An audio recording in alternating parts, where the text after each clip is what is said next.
Now on 1, Midlands Today with Kay Alexander and Kathy Rochford.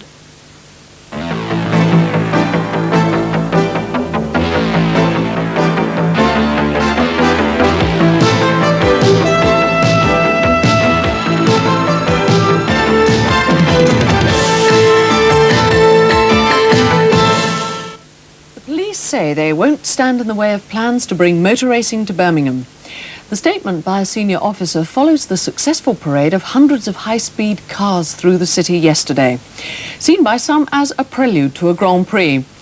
80,000 people watched the free show, and Paul McRae was among them.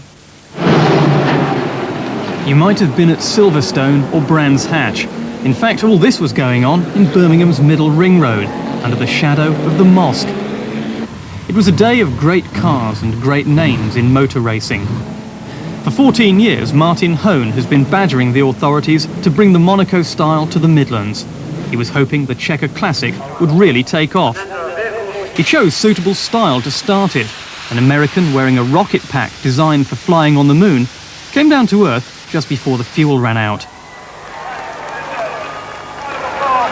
A wave of the flag, and it all began.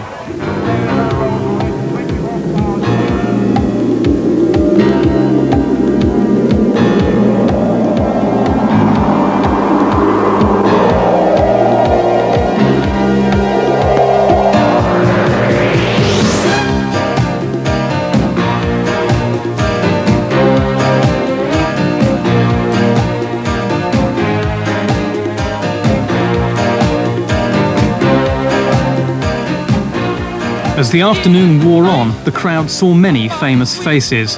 Juan Manuel Fangio, the Argentine who took the World Championship 5 times in the 50s, driving a classic Mercedes. The French aristocrat who won the 1949 British Grand Prix, the first after World War II. He was in a rare Alfa, specially imported from Italy. I admire what Martin Hone did.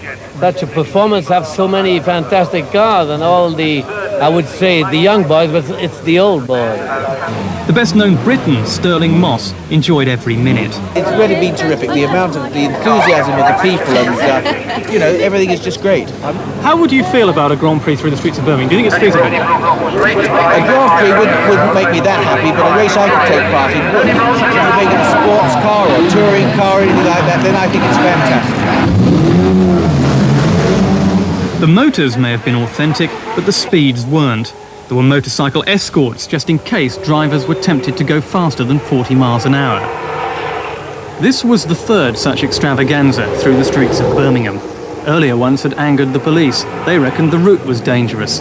This time, though, they saw things differently. If and when the organisers apply to Parliament to get permission to hold a Grand Prix, what's the police's view going to be on it?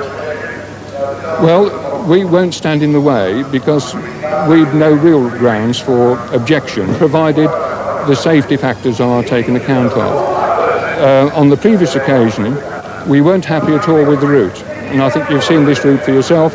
It is a lot more acceptable. I think it's a dream come true. I think we've seen everything I've ever dreamt of. The start line on Bristol Street, the cars going round, and literally tens and thousands of people enjoying themselves. Dream come true.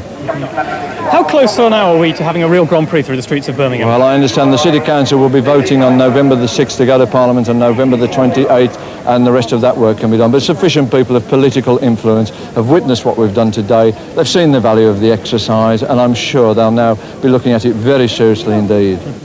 It's reckoned up to 80,000 people watched the free show, and as they made their way home, most of those we spoke to said they'd happily pay to see the real thing.